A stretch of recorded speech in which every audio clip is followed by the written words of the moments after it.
Viva, muito boa noite. Estamos de volta para mais uma edição do Girassol Debate. Hoje vamos falar sobre universidade, transmissão e produção de conhecimento. São nossos convidados.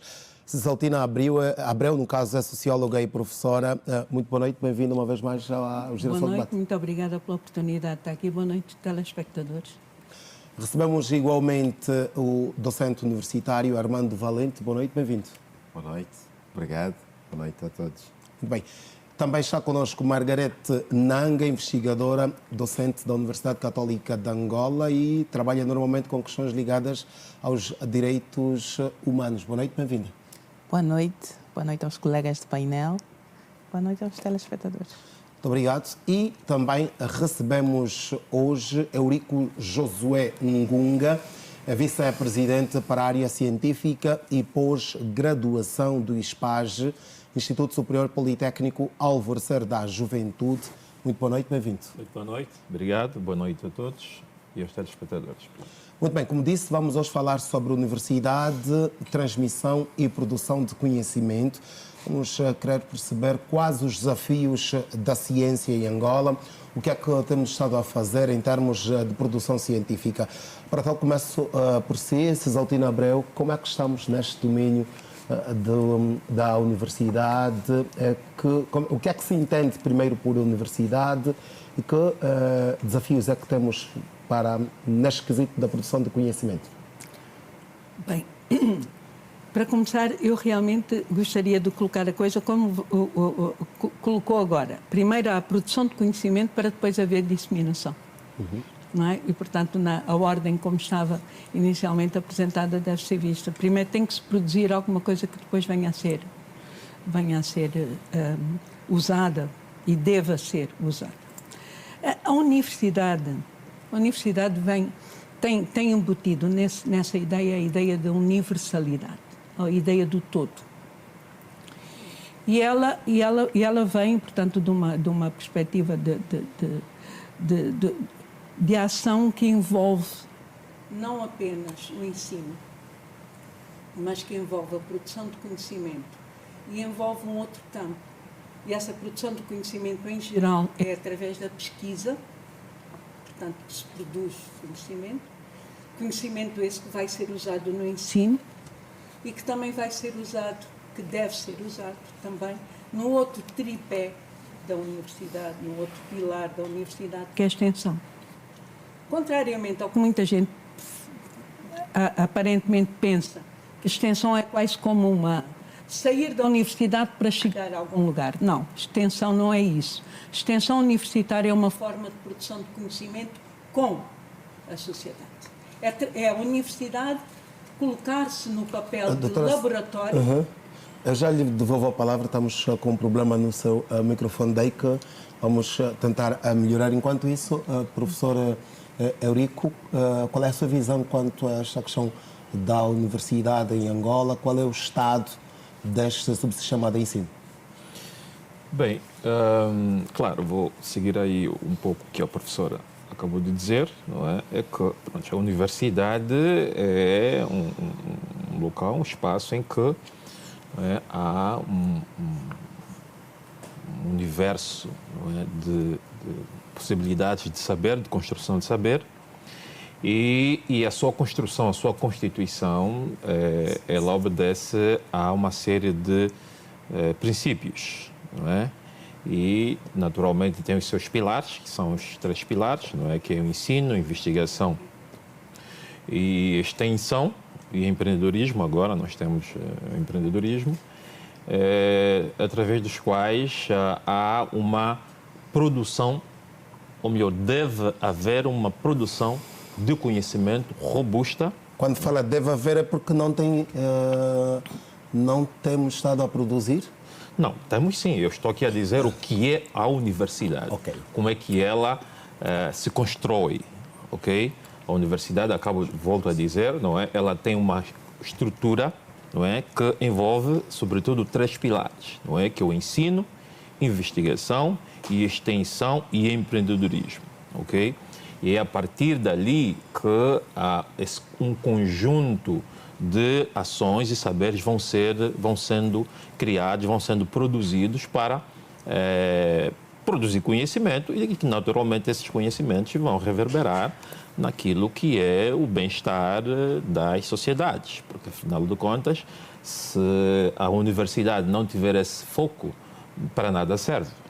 Ok? Então, esses 3 pilares, que é o ensino, não é? Onde as pessoas têm a oportunidade de produzir conhecimento, não é? Na passagem dos saberes, na criação e construção dos saberes, que devem estar juntamente ligados à investigação, não é? Que nós vamos falar isso talvez um pouco mais para frente, e essa investigação terá razão de ser, não é? Quando estiver ligada também ao 3º pilar, que é a extensão. O que é extensão? É exatamente essa produção toda, não é? Ela tem que ter essa roupagem na comunidade. A extensão é exatamente você priorizar toda a produção de conhecimento, todo o saber e ter, naturalmente, uma aceitação naquilo que são as necessidades, as ansiedades das comunidades, das pessoas, não é? Das sociedades. Margarete Nanga, enquanto docente e investigadora, qual é a sua visão sobre esta questão da universidade em Angola? Temos realmente universidades, sim ou não? Porque é uma pergunta que hoje é feita todos os dias em vários seios de debate. Qual é a sua visão? Não, eu acho que, de facto, nós temos universidades. Agora, se temos universidades de qualidade, essa é outra discussão. Nós temos instituições de ensino superior, algumas têm por nome universidade, são centros académicos de transmissão, de produção, de alguma forma de conhecimento, não sei se de disseminação, não sei se de extensão. Mas eu acho que a discussão central aqui é, do ponto de vista histórico, discutirmos por que é que a universidade foi criada em Angola, né? E como é que ela funcionou ao longo desse tempo. E daquilo que eu vou lendo e daquilo que eu vou observando, a universidade, que começou com a Universidade Agostinho Neto, ela foi criada com uma matriz ideológica muito forte, com uma matriz ideológico-partidária.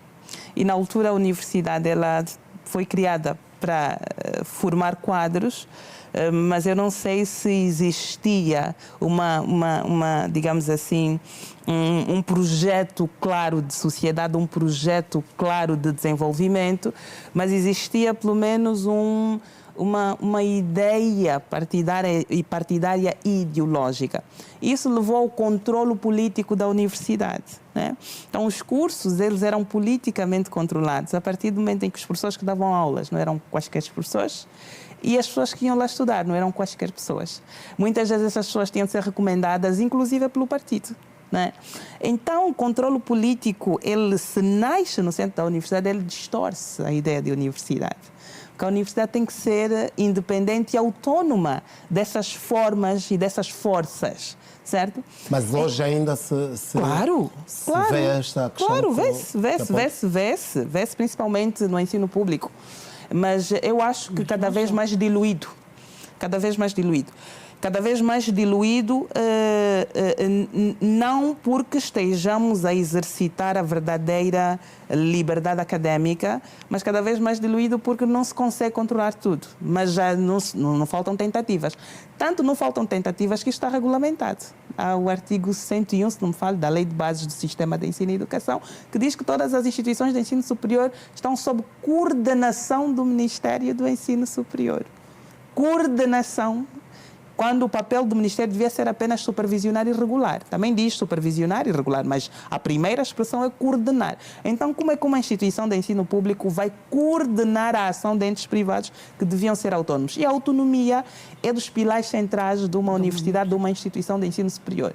E a autonomia ela vem proteger liberdades importantes, como a liberdade de criação. Porque a universidade é um centro de criação. Só criando, só inovando é que a universidade transforma.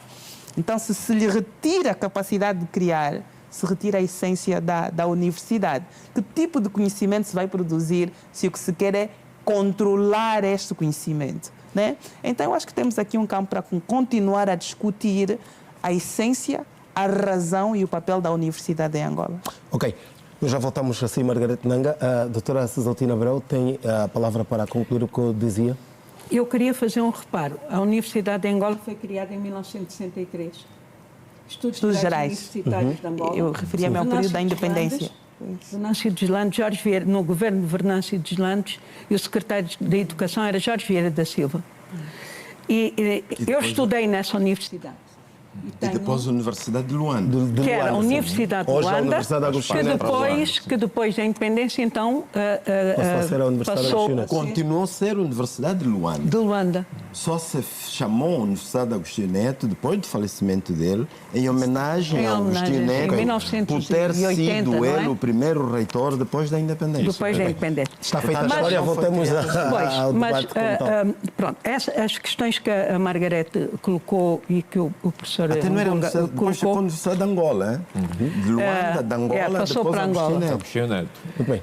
Portanto, há questões aqui que são fundamentais para garantir que realmente a universidade cumpra a sua função social. E a principal delas é descer daquela torre de marfim em que de alguma maneira se colocou e que se coloca ainda em muitos lugares e reconhecer, porque na questão da extensão uma das coisas fundamentais é você reconhecer que o outro também pode ser portador de conhecimento e é portador de conhecimento, sim. A partir do momento em que você reconhece que os outros são portadores de conhecimento, aquela frase que entre nós professores é muito comum da gente dizer, na vida nós todos os dias aprendemos, às vezes ensinamos. Se cada um de nós tiver a modéstia de entender isto, vai perceber muito mais facilmente que essa função social se concretiza numa perspectiva de ser o grande laboratório da sociedade. Mas um laboratório que, para ter resultado, precisa de ter uma perspectiva pluridisciplinar, primeiro. Precisa de ter uma perspectiva multicultural. Numa realidade como a nossa, se não a tiver, vai criar grupos, vai criar campos, vai estigmatizar uns grupos em relação aos outros. E precisa de ter autonomia para poder, em função das suas capacidades, gerar oportunidades para a produção de conhecimento. A questão da criatividade é fundamental.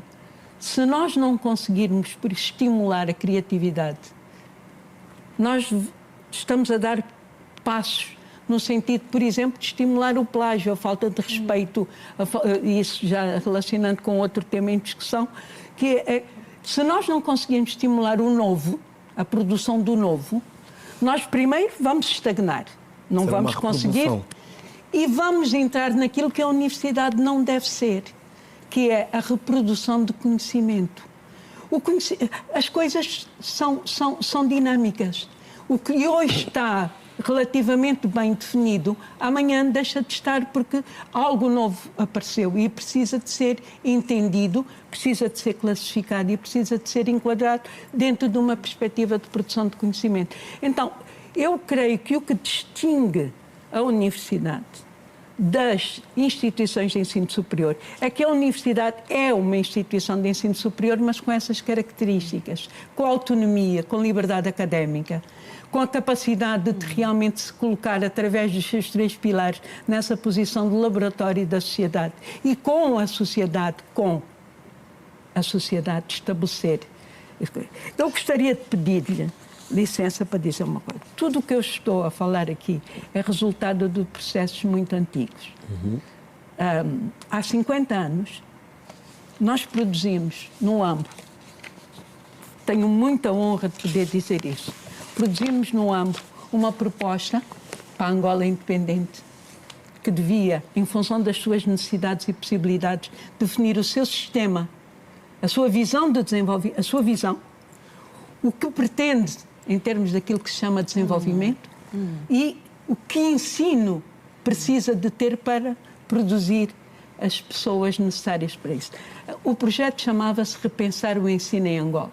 Foi apresentado ao então secretário de Estado da Transição, o engenheiro Marcos Pinto, que também era agrónomo, e depois nós fizemos este documento, que era, a partir daquela proposta, como pensar o primeiro ciclo do ensino agropecuário nessa perspectiva de repensar o ensino em Angola, de uma Angola independente, de si para si, mas uma Angola africana. Uma Angola em que as filosofias africanas a inspiravam. Eu lhe pergunto, deste documento, o que é que foi aproveitado? Rapidamente, assim, já para podermos também passar a palavra ao Dr. Armando Valente.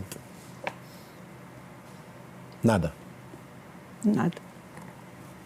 Ok. Dr. Armando Valente, vamos conhecer também a sua introdução a este tema e em algum momento da abordagem da doutora Margarete falou-se que no passado a universidade como que não era para todo mundo. Numa visão Eu talvez falava a diferente, partir sim, numa visão diferente, quando falava Não era para todo mundo. Do pós-independência. numa seleção... Do pós-independência. Exatamente. Não era para todo mundo. Eu lhe pergunto, como hoje docente ou como estudante, como estudante? ou seja, nem todo mundo tinha de ir para a universidade. Eu lhe pergunto, hoje já a visão é diferente? Não, a Qual é minha sua visão quanto é a isso? diferente. A minha visão é diferente.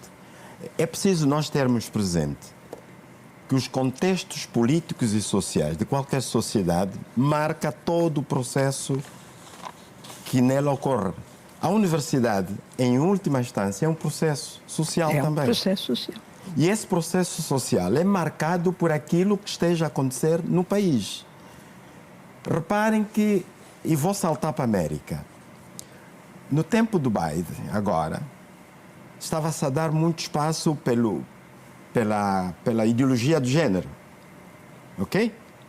E parecia que é a universidade livre a assumir novas filosofias.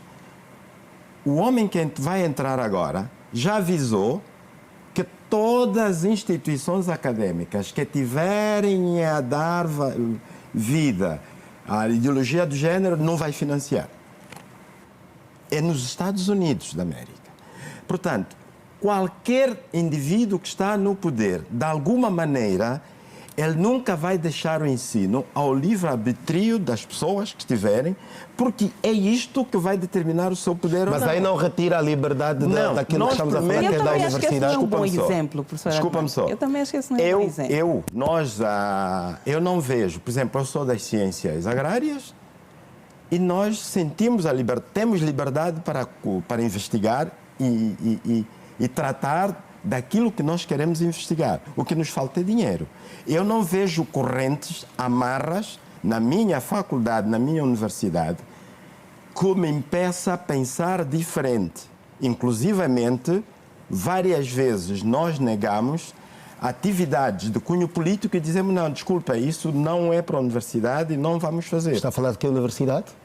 Universidade José Eduardo dos Santos, Faculdade de Ciências Agrárias. Ok, na província do Ambo. Provavelmente nas ciências sociais sintam esse belisco da falta de liberdade, mas nós, nas ciências agrárias, a criatividade, a liberdade, a autonomia de pensamento científico, nós não sentimos problema nenhum. Agora, na universidade em geral, sabem que são contextos.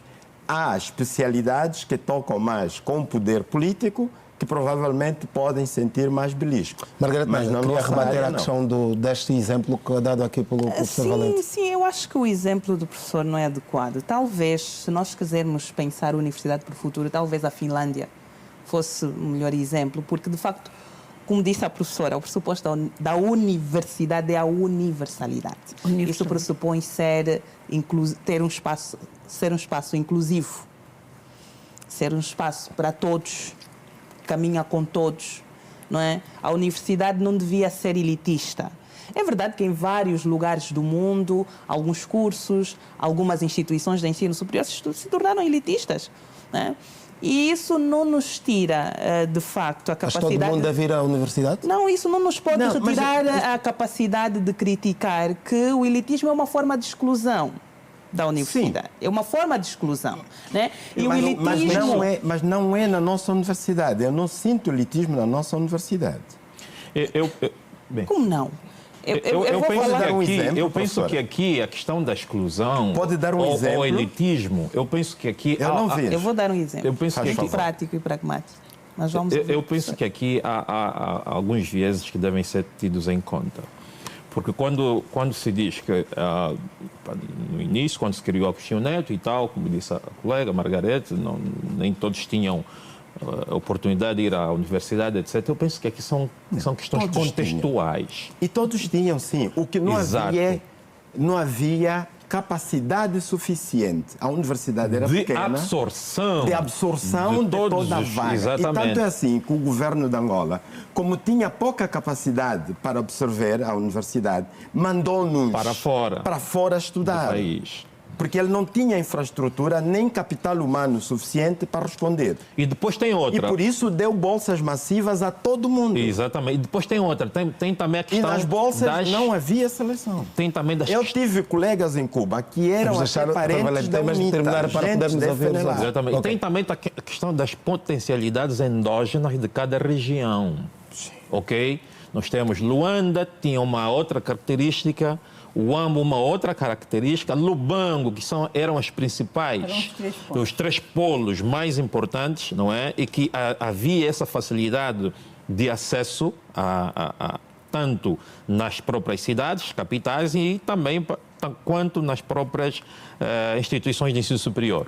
Então, são essas que mais absorveram o maior contingente de estudantes, não é, naquela época. Portanto, essa questão da exclusão, como o colega Armando acabou de dizer, muitos deles tiveram de ser mandados para fora. Aliás, não é, os documentos atestam que mesmo a partir, não é, depois da independência, não é, muitos já foram mandados para fora, para Cuba, para o leste europeu, Brasil também, para o Brasil, Portugal, e França. etc. Então, quer dizer, aqui o que eu vejo é uma questão de ver as questões endógenas de cada região para absorver o contingente que lá estava. É verdade que, não é, muitos não podiam ir porque, por exemplo, nós imediatamente mergulhamos numa guerra civil. Doutora Margarete, nós já vamos Exato. avançar para a questão da produção e difusão do conhecimento como tal, ou desta extensão, mas eu gostava rapidamente, e porque acabam por rebater o posicionamento que apresentava, é neste o enquadramento que pretendia fazer é este da questão Não de falta era de este. vagas, ou era a questão do elitismo que se estava a atribuir à universidade? Só para percebermos isso rapidamente. Não, de facto, era necessário que a universidade se expandisse para garantir maior acesso. É claro que tínhamos também limitações infraestruturais e materiais. E humanas. E humanas. Mas esta explicação hoje ainda é aplicável? Mas tínhamos, Se calhar mais do que sobretudo, mas tínhamos, sobretudo, na fase inicial, condicionalismos políticos. E eu sei disso porque eu entrevistei pessoas, principalmente nos cursos ligados ao direito, em que se dizia que para se estudar direito tinha que haver uma recomendação de partido. E ponto final. Então, me digam se isso não é exclusão de quem não era do partido político. Portanto, de facto, isso existiu na nossa história. Independentemente das razões que estejam subjacentes, isso existiu e isso marca a história da universidade no nosso contexto. Se existiu em todos os cursos, eu não o posso afirmar com toda a segurança, mas de facto isso existiu. Agora, também levantou-se aqui a questão de se discutir se a universidade é para todos. Eu acho que a universidade é para todos e nós não somos nós. Ninguém tem o direito de pré-definir quem entra na universidade. Os únicos critérios de seleção devem ser critérios gerais, critérios ligados ao aproveitamento escolar, critérios ligados às habilidades que as pessoas devem ter para chegar àquele nível, certo? Esses são os critérios válidos. É claro que aplicando esses critérios, vamos consentir que nem sempre todos entrarão para a Se universidade. falarmos, por exemplo, em termos de qualidade, este condicionalismo não exigia ou obrigava a maior qualidade aos técnicos formados na o universidade? que a Margarete está a dizer é qualidade. Exato. No fundo. Sim, é qualidade. É qualidade. Eu, quando falei há pouco na universalidade, a ideia de universalidade é a questão da abertura, do dever pensamento. estar, por um lado, do dever estar aberta a quem tivesse realmente as condições. Exato. Porque nós estamos a falar aqui do topo do sistema de ensino. O que está hoje na universidade e muitos dos problemas que a universidade tem hoje têm a ver com a qualidade de todo o sistema de ensino que não temos. Exatamente. Efetivamente. Exatamente. Portanto, vamos pôr as coisas de uma maneira muito clara. Enquanto nós tivermos o sistema de educação que nós temos, o sistema de ensino e educação que nós O temos, ensino geral. nós não vamos, o tal ensino geral, nós não vamos ter qualidade na universidade. E As isto, pessoas têm. Nós tínhamos no primeiro ano de Sociologia uma disciplina que era a pesquisa bibliográfica e interpretação de texto. Foi colocada lá à toa esse laboratório? Não, não foi. Foi porque as pessoas não sabem, de uma maneira geral, têm muita dificuldade de entender o que estão a ler. E isto não é falar mal de ninguém, isto é uma constatação. Não, é uma constatação. Eu sempre defendo o princípio de que se nós não fizermos um bom diagnóstico, não podemos ter cura do problema. E nós temos que ter a coragem de dizer que temos pessoas que chegam ao ensino universitário que não têm condição, de facto, de poder fazer uma universidade dentro desse espírito que nós estamos a defender aqui. Portanto, é preciso lembrar que o que está lá no terceiro nível de ensino e depois as pós tem que ser alimentado por todo o sistema. Pela base. E pela própria sociedade. E não é só o sistema de ensino. Que, unido à ideia da senhora professora, além da má qualidade dos que vêm lá do ensino geral, é importante que também hajam investimentos robustos para as universidades poderem cumprir o seu mandato de formar o cidadão. O Sim, problema da além qualidade de está no formar- investimento, Dr. Eurico. Não há qualidade Olha, no ensino que temos hoje? semana passada, na posse do atual ministro do Ensino Superior, o Sr. Excelência Presidente da República disse algo assim que chamou muita atenção, que fizesse um diagnóstico do ensino superior em Angola. Chamou bastante atenção, porque nós, como militantes deste campo, desta área do ensino superior, nós nos debatemos com uma série de questões, como já dissemos agora, que vêm da base. Eu me lembro do PISA, não é? Que é o Programa Internacional de Avaliação de Estudantes Mundial, não é? Em que avalia o nível de desempenho dos estudantes nas matemáticas, na leitura e nas ciências. E o resultado atual, o último censo que foi feito agora em 2023... 24? Censo universitário? Não, do PISA. Do PISA. Do PISA, não é? Que é esse programa de avaliação internacional, não é, de estudantes. Faz-se em quase todos os países. Claro que nem todos os países estão fazem parte desta avaliação, mas eles fazem, não é? E tem aí uma série de uns 60 e tal, 80 e tal países que fazem parte do PISA.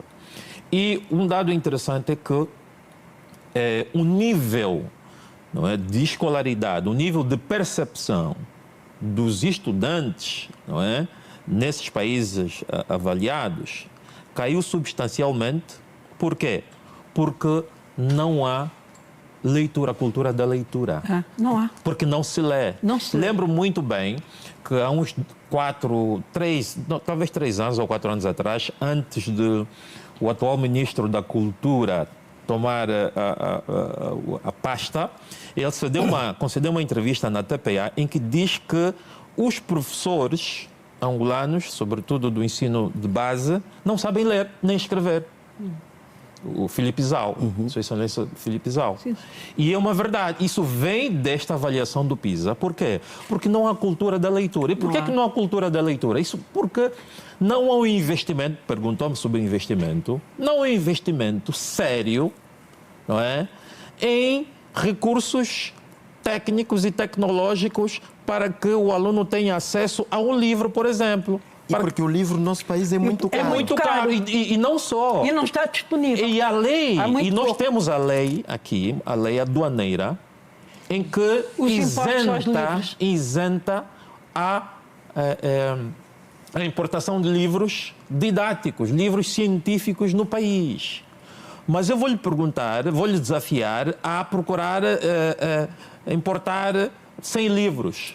E vai ver se não Vai paga. ver o que é que vai acontecer consigo. Até para vai ser transportar os taxado e nossos- pesadamente. Até para transportar os nossos livros. Eu fiz o doutoramento fora, quis trazer os meus livros e os documentos que eu usei. Eu paguei. E paguei bem. Pois bem, então, só para concluir, isso vai também na questão, eu sei que depois talvez vai perguntar, mas questões de laboratórios, por exemplo. Pô. Não é? Você não consegue ter um nível nas universidades, não é? por excelência, de modo que, por exemplo, as nossas universidades em Angola não saem no ranking das melhores universidades do mundo e que nem de África. Nem de África. Quer Nem ver? de África. Quer Os senhores ver são os todos dados? professores, já detectaram este problema. O que é que têm estado a fazer para corrigir? Pois bem, ali é uma grande pergunta. Bem, Porque não basta só apontar o quando eu problema. ouvi não é? o senhor presidente a recomendar ao atual ministro, não é? O nosso colega Albano Ferreira, que vem da universidade. Não é? Sim, nosso colega da universidade. Eu disse assim, bem, o Albano já sabe. Ele sabe quais são os problemas que graçam à universidade no país, ok? E é preciso pensar não só na universidade pública, é preciso pensar também na universidade privada, ok? E é preciso também ter em conta que as universidades, tanto públicas quanto privadas, são parceiros sociais do Estado angolano na promoção do desenvolvimento humano e do país, na criação de técnicos altamente preparados para responder às demandas sociais para desenvolver o país de forma sustentável. Mas antes de tudo, Só não respondeu à minha cidadãos. pergunta. Enquanto docente, enquanto académico, o que é que tem estado a fazer para inverter o quadro atual? Muito bem. Exatamente o que nós por exemplo, que estamos a falar aqui é um deles, não é? É preciso criar consciências que venham lá da base para que os gestores, os grandes decisores políticos, os policymakers do país entendam e percebam que é preciso começar a investir da base. Eu acabei de dizer agora dos livros, só dos livros. Porque, por exemplo, eu venho de uma experiência como professor do ensino médio no Brasil, em que há a política de rodízio de leitura. Sim. O que é o rodízio de leitura?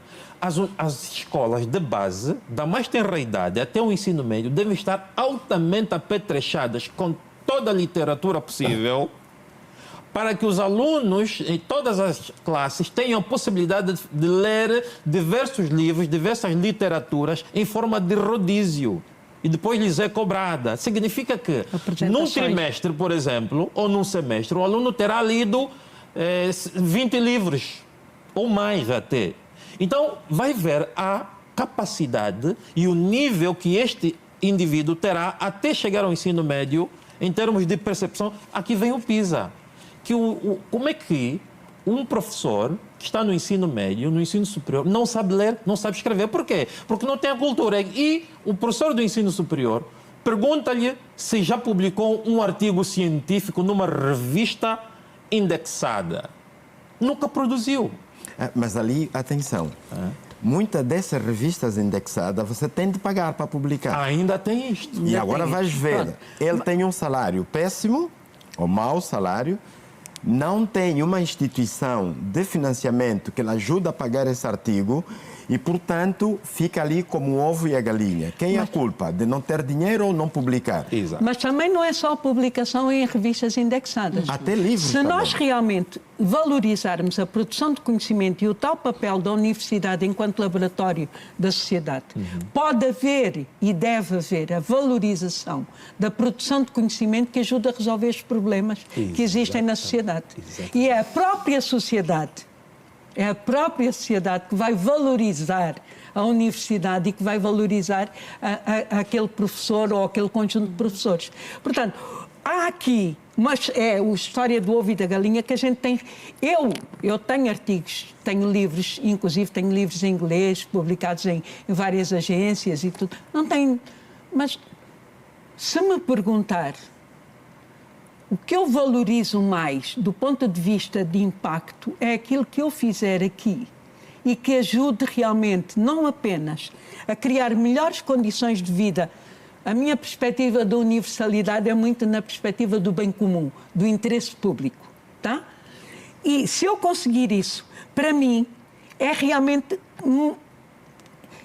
Eu não quero dizer o mais importante, porque o artigo e o livro também são importantes, mas quero dizer, é dentro das minhas possibilidades, e até agora para se fazer um e-book e tudo, é extremamente caro, mas se eu conseguir fazer esse e-book com uma edição doméstica, e se conseguir uma plataforma ou um grupo que me consiga, que me coloque aquilo, o meu objetivo é que atinja o público e que a partir do momento que atinja o público tenha o efeito transformador da sociedade. É aí que a universidade se realiza, no meu entender. Mas isso que disse é verdade, sim. O livro é caro. O livro é caro. Mas a promoção da leitura pode ser feita, por exemplo, através da utilização. Olha, o Brasil, já que citou esse, é um bom exemplo. Respeitam os direitos de autor, sim, mas quando há alguma necessidade que não é possível ficar lá à espera da autorização do autor, copia mesmo e usa mesmo. Desde que o aluno Desde que realmente o aluno depois faça aquilo que chamam as recensões ou aquilo que é a maneira do aluno retribuir à turma, porque às vezes há formas muito interessantes de pôr, desde pequenininhos, eles a sentirem que é útil fazer aquela leitura. Exatamente.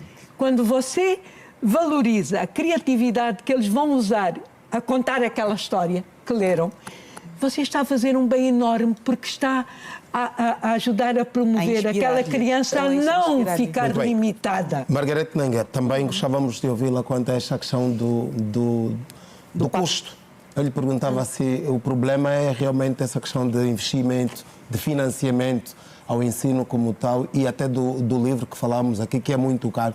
Daí esta fraca qualidade. Não, eu acho que são vários fatores, não é? Mas, quero dizer, desde a concessão política do ensino até a execução pelo professor em sala de aulas. Nós temos estado a assistir... Temos um ensino politizado, é isso? Não. O que eu quero dizer é que nós estamos a assistir a uma degradação em cadeia, desde a concessão da política até a execução em sala de aulas. Por exemplo, hoje quem é o professor? Hoje, desculpem-me, né? Mas todas as pessoas que não tiverem mais para onde ir procuram ser professores. E eu acho que não está valorizado. Exatamente. E ser professor devia ser das profissões cujos critérios, né, de seleção deviam ser mais exigentes. Nós devíamos ser mais exigentes. Mas também, quando, por exemplo, as histórias que se ouvem, vais para uma universidade, quando um professor é muito exigente, o que é que lhe acontece? Está a ver? Então há de facto essa degradação, há essa banalização e há uma erosão muito grande da responsabilidade. A responsabilidade do Estado, a responsabilidade dos responsáveis dirigentes das instituições de ensino superior, das universidades, e há uma erosão da responsabilidade do professor. Muitos professores eximiram-se do seu papel em sala de aulas, não é? Muitos professores substituíram de facto a sua função por outra, da arrogância, e deixaram de ser facilitadores do conhecimento, né? E vão lá para a sala de aulas para fazer ditaduras que nunca mais acabam, ensinar coisas que não valem a pena. A sala de aulas hoje para muita gente é um martírio, para muitos estudantes, muitos vão para a escola porque de facto a universidade, se quisermos, se tornou também um fator de mobilidade social ainda em alguns setores. Então as pessoas vão porque querem ter um melhor salário, porque querem melhorar um bocadinho a vida e fazem este sacrifício de ir à universidade. Para ter um canudo. Para ter uma fábrica de canudos. Tornou-se nessa indústria. Mas as pessoas não têm vontade. Portanto, nós de facto precisamos de repensar a nossa universidade. Nós de facto precisamos também de nos recolocar enquanto professores. Por exemplo, eu tive uma crise ao longo do meu processo de ensino. Eu tive que suspender. Por quê? Porque eu em sala de aulas eu percebo que tenho uma estudante com necessidades especiais. E eu não conseguia de facto, ir ao encontro das necessidades da aprendizagem que ela tinha. Não com 40 alunos, né? E ela com necessidades muito específicas no ensino superior. Quantos de nós, né, antes de começarmos as nossas aulas, fazemos uma avaliação e fazendo a avaliação, tendo o diagnóstico, por exemplo, uma aluna com TDAH ou com autismo, quantos de nós teria a possibilidade de fazer um acompanhamento personalizado, de desenhar com metodologias específicas, mas ativas, não é? Modelos, conteúdos para aquele estudante em particular. Nós tivemos alunos cegos. Por exemplo, na Faculdade de Ciências Sociais. Vários alunos cegos. E as universidades não apoiam, as direções das universidades não apoiam esse tipo de... Era uma guerra até para conseguir pôr as salas de aula ao nível. Falava da questão do livro e dizia que é muito caro. Como é que se pode reverter esta situação no sentido de atribuir maior qualidade? O Estado deveria libertar as taxas na importação do papel e etc., mas deveria ter subsídio, devia subsidiar o livro, torná-lo barato. Mas o que se diz é que muitos professores também não leem. Calma. É porque não. o livro Bom, também a professora Ou é uma bem questão de disse, cultura e de hábito de disse leitura? que é um conjunto de fatores. É um conjunto de E é fatores. preciso discutirmos a universidade, não é isto?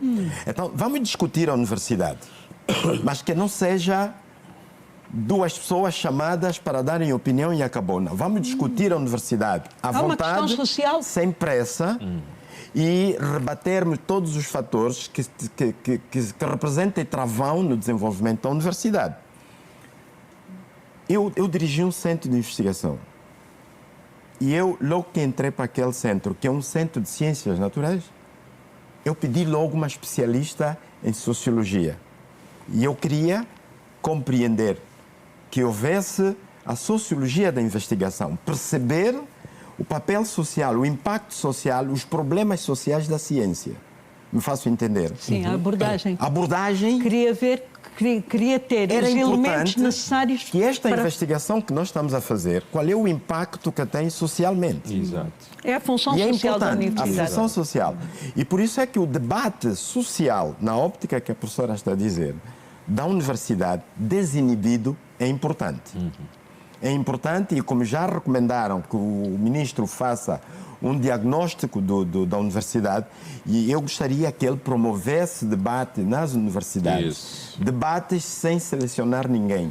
Exato. Todo mundo a debater, todo mundo a discutir, fazermos um diagnóstico real, que o diagnóstico não seja só do ministro, nem dos seus coadjuvantes, mas que seja com todos os académicos. É um diagnóstico que foi recomendado que seja feito sem pressa. Já vão poder Sem responder pressa se esta pressa e com todos, sem exclusão de Vamos ninguém. saber também se este diagnóstico vai ser feito até quando. São questões Mas- que vão responder quando voltarmos mas é do importante. intervalo. Ah, é? Vamos dar um rápido intervalo e já voltamos para ouvir as vossas respostas quanto a este diagnóstico.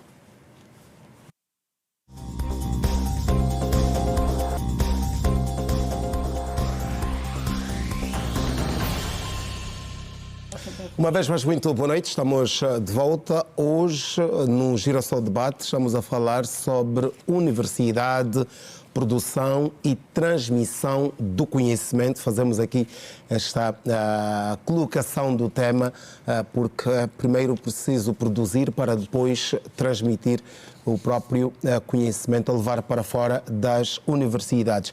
Antes do intervalo, questionava-se o diagnóstico, por exemplo, porque falou-se aqui do novo titular da pasta do ensino superior, Ciência, Tecnologia e Inovação, se este diagnóstico não está feito. Margarete Nanga, quero começar por si. Até quando vai ser feito este diagnóstico? Quando aqui mesmo já foram apontadas várias causas desta fraca qualidade do ensino? Pois, eu acho que é aqui onde devemos começar. Eu acho que existe um certo diagnóstico que é quantitativo. Existe, inclusive, um relatório estatístico do Ministério do Ensino Superior de 2019, existe um estudo do professor Paulo de Carvalho, existe um relatório da União Africana ligado às aprendizagens e à empregabilidade, que dá uma certa referência quantitativa. O que nós precisamos fazer agora é um diagnóstico qualitativo. E ter a coragem também de afirmar que algumas instituições elas são dispensáveis, que alguns prestadores de serviços eles podem ser dispensados. Portanto, falta esse diagnóstico assertivo. E depois, o que é que falta? Falta estabelecer um sistema de coordenação. O sistema de ensino não funciona sem um sistema de coordenação. Ele, para ter impacto, para ser efetivo, ele precisa ter ferramentas de coordenação entre as instituições de ensino, da base para o topo, mas das instituições de ensino para com a sociedade, para as empresas, para as instituições do Estado, para vários setores empresariais, o setor energético, o setor industrial, a sociedade civil, com a extensão. Precisa de haver esta coordenação. Portanto, aqui é onde eu acho que nós, de facto, não fizemos nada ainda. Nada. Porque, efetivamente, o impacto que o ensino deveria ter no nosso desenvolvimento, ele não tem tido. E não só não tem tido, que todas as crises que nós temos estado a viver, as crises económicas e financeiras, elas têm como um dos fatores principais a falta de recursos humanos nacionais em setores-chave, como, por exemplo, o setor do petróleo. O que é que acontece quando há crise? A mão de obra estrangeira vai-se embora. Se vai-se embora, não há produtividade, certo? É claro que se tu não tens também condições de atração, se tu não tens incentivos, como falava a professora há pouco tempo, mesmo os quadros nacionais, eles podem desaparecer. Por exemplo, nós temos muitos médicos angolanos em Portugal. Nós temos muitos bons profissionais lá fora. Alguns, por razões políticas, saem do país. Portanto, é preciso pensar nestes fatores todos. As pessoas não ficam só porque têm um emprego que lhes paga um bom salário. As pessoas querem ficar também num bom ambiente político, num bom ambiente social, né? Num bom ambiente, digamos assim, saneamento básico e outras condições. As pessoas querem viver, de facto, num sítio com condições mínimas para prosperarem nas várias dimensões. Falava de instituições que podem ser dispensadas. Já falar de instituições de ensino superior? Não tem qualidade para prestar serviço na área do ensino superior. Absolutamente. Absolutamente. Então, como é que tu tens uma universidade, tu tens um instituto superior? Nas áreas da saúde não tem um laboratório, para que é que ela serve? Os médicos, os enfermeiros, eles não são feitos só de ler livros. Eles têm que exercitar, eles têm que praticar. Todas as áreas precisam. E aqui, o doutor Ngunga falava da questão dos laboratórios. Aqui a especificidade do ensino. Falamos, por exemplo, da área da saúde. Não se pode formar técnicos de saúde sem prática. Jamais, jamais. Como é que olha para esta questão Não se do pode. investimento feito nos laboratórios, nos centros de investigação? Olha, o Ministério do Ensino Superior, não é, junto ao INARES, não é, que é o Instituto Nacional de Acreditação do Ensino Superior, começou a fazer um programa de avaliação sim, iniciou-se com a autoavaliação e depois a avaliação externa, não é? Sim. Das instituições de ensino superior do país. E foram elencados uma série de itens, não é? Uma série de cobranças, de dimensões e etc, etc. E uma delas é com relação aos laboratórios, ok? E é verdade que este diagnóstico, essa avaliação do INARES chega em boa hora, porque é realmente necessário que as nossas instituições de ensino superior tenham qualidade desejável para que nós formemos também técnicos muito bem preparados para responder às necessidades do país. Mas é que, por outro lado, nós temos a grande dificuldade de financiamento, não é? A dificuldade de adquirir equipamentos desses laboratórios, ou melhor, equipamentos para criar esses laboratórios, não é? Por exemplo, na área de saúde, na área de engenharia, por exemplo. Na minha instituição, por exemplo, nós fizemos uma avaliação para a criação de um laboratório de engenharia civil que custa em torno de 60 milhões de kwanzas, ok? Então, já não é barato. E, por outro lado, temos a dificuldade de importar, porque o país não produz. Tudo que nós vamos colocar nos nossos laboratórios vai ser importado. E vem a dificuldade, não é, do câmbio. As instituições de ensino superior... Não, queria só fazer uma nota. Por que é que importamos tecnologia? A universidade devia ser um centro de criação de tecnologia. E tecnologia adaptada ao nosso contexto. Exato. É aí onde eu queria chegar. Quer dizer, nós temos essa dificuldade. Não temos indústria que crie, não é? Que faça a criação desses materiais, desses equipamentos. E, portanto, nós precisamos de importação. Mas para importar você precisa de ter divisas e o país está com problemas de divisas. Então é uma situação que o Ministério do Ensino Superior, eu penso que aí é um diagnóstico que o atual ministro deverá fazer, não é, junto ao INARES, porque o resultado da avaliação externa feita pelo INARES junto das instituições de ensino superior, reprovou, não é, vários cursos por conta da falta de laboratórios ou laboratórios muito mal equipados. Então, aí um contrassenso. Eu penso que dever-se-á fazer um trabalho muito grande, não é, do ponto de vista do executivo, para se ver que se nós precisamos de ter médicos muito bem preparados, nós precisamos de laboratórios. Precisamos de laboratórios de microbiologia, de fisiologia, não é? Cardiopneumologia e etc.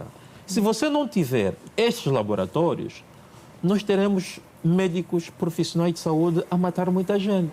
Armando Valente, como é possível e como é que se pode perceber esta questão de cursos que funcionaram por 2, 3 anos ou 4, em alguns casos 5 anos, mas depois foram encerrados por falta de laboratórios, por falta de equipamentos? Mas é o quê? Quem é que permitiu que estas é o que a instituições professora já disse. entrassem em funcionamento? Há instituições que deviam ser dispensadas. Mas aí a culpa fica só para esta instituição? É assim, Não eu necessariamente. vou dizer uma coisa que hoje já não consigo demonstrar. Se fosse 2, 3 anos atrás, eu teria demonstrado. Soube de casos de uma instituição que foi criada e para poder ser avaliada foi pedir emprestado equipamento de laboratório de outra instituição que é para poder passar no crivo da avaliação. Ah, já viu? Me faço entender? A outra coisa que deveria existir, é que as inspeções nem todas devem ser avisadas no dia tal vai ser inspecionado.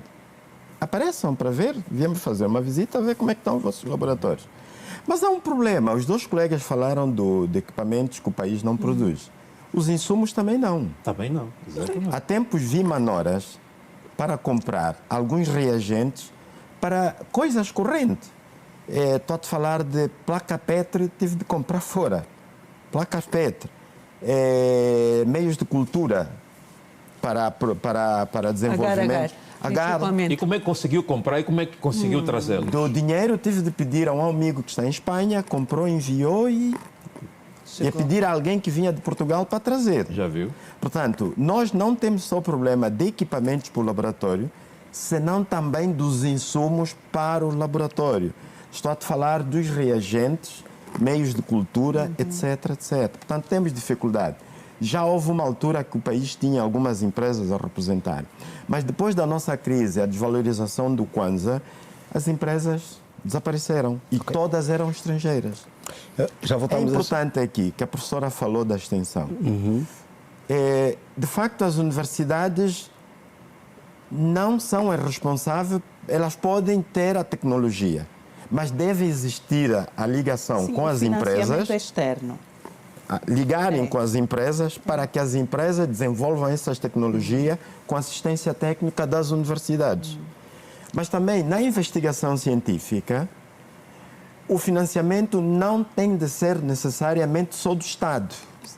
Também tem de haver fundações ou empresas privadas que financiem o desenvolvimento para aquelas tecnologias que eles querem desenvolver. Encomendar à universidade, olha, eu quero resolver esse problema, está aqui o dinheiro. Isto aqui, provavelmente no subconsciente de muitos empresários angolanos, dar dinheiro para pagar a investigação é gastar dinheiro. Ele não vê aquilo como investimento. Doutora Cesaltina, eu gostava Há de aqui olhar algumas para um coisas. problema, Diga. para uma situação, e falávamos parece que durante queria o corrigir intervalo. alguma coisa lá. Não, Falávamos queria, durante o intervalo a questão yeah. da mercantilização, permita-me aqui o termo, É assim. do ensino. Nós temos estado a falar aqui de várias coisas relativamente às quais nós não temos. Nós não temos visão de país. Não. Nós não temos. Nós tivemos uma guerra civil. Assinou-se um acordo e chama-se paz definitiva. A paz constrói-se. O que houve foi o fim da guerra. E nós não conseguimos, em 22 anos, de facto, trabalhar na perspectiva social de construção da paz social. É aí. E essa paz social traduz-se numa coisa que é muito cara a Margarete, e eu acho que é cara a qualquer um que valoriza isto, que é a justiça social. Só aí é que nós vamos dizer que realmente temos paz. Temos a criação de condições de vida, que falámos todos aqui, para todos. Bem, mas isso, portanto, exige. Há uma coisa que está a faltar, que é que visão para Angola? Angola assinou os documentos de 2063, do milénio, do 2030, de não sei o quê. Onde é que está a discussão social sobre o que é que nós queremos ser? Como é que nós nos vemos em 2030? Que angolanos é que vão estar à frente deste país em 2063? O que é que nós temos que fazer para que essas pessoas que vão governar Angola daqui a 30, 40 anos estejam a ser formadas agora? E estejam a ser formadas Eu já nem vou falar só da creche. Eu vou falar da família, das condições de vida da família, para poderem criar crianças saudáveis. Portanto, há aqui um conjunto de coisas. E não estou a criar falsos problemas, não, desculpa. Eu estou a procurar realmente entrar no tal diagnóstico e tentar chegar a um ponto em que nós precisamos de resolver um conjunto de situações que todas elas estão relacionadas. Por um lado, nós temos que resolver a questão de nós, porque é que tivemos, por exemplo, essa guerra. Porque é que nós precisamos de falar nisso para não voltar a ter? E nesse processo definirmos o que é que nós queremos ser. Quando a gente consegue discutir passado e consegue negociar um passado no qual a gente se reconhece, a gente consegue projetar um futuro comum. E nós precisamos disso para poder, inclusive, dizer qual é o ensino que nós precisamos ter. Voltando à questão do ensino. Universidade. E voltando, a universidade é uma parte desse sistema. Ele começa no pequenino. Ele continua no primário, ele continua no secundário, continua no técnico. Nós desvalorizamos, no pós-independência, desvalorizou-se a formação técnico-profissional. Nós agora temos uma inflação de doutores. Por isso é que nós perguntávamos se todo mundo quer precisa ir ser para a doutor. universidade. Quer dizer, não, nós temos que valorizar o trabalho e temos que perceber que na cadeia social todo o trabalho é importante e todo o trabalho faz falta. E precisamos, por exemplo, de começar a incluir a economia de cuidado, que se for começar a ser contabilizada, vamos passar a ter um mundo, digamos, de trabalho muito mais amplo. Quer dizer, o que eu peço desculpa, eu não estou a fugir do tema, eu estou apenas a tentar perceber. Quando a gente está a falar de qual é o desenvolvimento que a gente precisa ter essa definição de desenvolvimento. O que é que nós queremos ser? Angola já teve uma indústria pesada, Angola já teve uma indústria de transformação, Angola já foi exportador de alimentos, Angola já foi exportador de matérias-primas, uma série de coisas. O que é que Angola quer ser? Esta não é uma discussão para um partido ter ou para meia dúzia de pessoas de elite ter. Isto é uma discussão de todos nós. É aqui a minha ideia de universalidade. A universidade tem um papel nesse debate muito importante. O conhecimento científico é ela que E a tem. universidade tem que ser mais escutada. Nas grandes decisões do país, a universidade tem que ser mais escutada. Por exemplo, no nosso campo, na agricultura, fez-se o plano agrão. E nós, universidades, não fomos consultados. Que não está na agricultura, mas que está não no chame uma planeamento. pessoa, que não chame Armando Valente para dar ideia, não. Que as pessoas vão lá para a universidade, reúnam com os professores, discutam sem pressa e dizer, nós achamos que o caminho é este. Até por isso nos pagam-nos, não importa o salário que nos pagam, mas nos pagam para produzir conhecimento e passar conhecimentos. Então aproveitem o pouco que se produz, ponham-nos à prova, ponham a universidade à prova para ver de que maneira pode contribuir na solução dos problemas. Não sei se me faço entender. Eu queria reforçar nessa ideia, não é? Eu lembro muito bem que em 2011 nós éramos um grupo de penso que oito técnicos no Ministério do Ensino Superior, do qual eu fiz parte e o meu colega Armando Valente fez parte, e inclusive o atual ministro também, Albano Ferreira, fez parte, no qual nós aprovamos, não é? Desenhamos e foi aprovado em decreto presidencial a atual Política Nacional de Ciência, Tecnologia e Inovação, não é? No qual foi criado, dele surgiu o Sistema Nacional de Ciência, Tecnologia e Inovação de Angola. Esse Sistema Nacional de Ciência, Tecnologia e Inovação de Angola vai congregar, não é, todos os atores sociais, universidades, fábricas, a indústria, os sociólogos, quer dizer, todos os atores sociais que fazem o país. Fazem acontecer o país, ok? E este ano eu consegui publicar um artigo científico não é, que os desafios do Sistema Nacional de Ciência, Tecnologia e Inovação, o caso dos polos industriais de Angola. E eu fiz um estudo sobre os polos industriais. Quando a professora Cesaltina disse há pouco tempo que o país era autossuficiente, nós tínhamos a indústria pesada no país. Já tínhamos. Ok, já tínhamos. E hoje não temos. E a minha pesquisa, ela trouxe algumas informações muito interessantes. Que, inclusive, o colega que é especialista na mandioca, por exemplo, o BNA, não é, publicou até 2016, por aí, 17, Angola importava mandioca, Sim. sabe de onde? Da Nigéria. Na Nigéria, sim. Ok? Por quê? A Nigéria tem no seu PIB, não é, 21% para a agricultura. Mas importava mandioca ou derivados de mandioca? Não, a fumba, os derivados da mandioca, ok? Então, só para ver. Então, quer dizer, nós temos aí um problema muito sério, ok? E essa minha pesquisa até, não é, advogo que os colegas participem, leiam, encontrem essa pesquisa que já está numa das revistas, não é? E eu apresentei essa revista numa conferência em Moçambique, não é?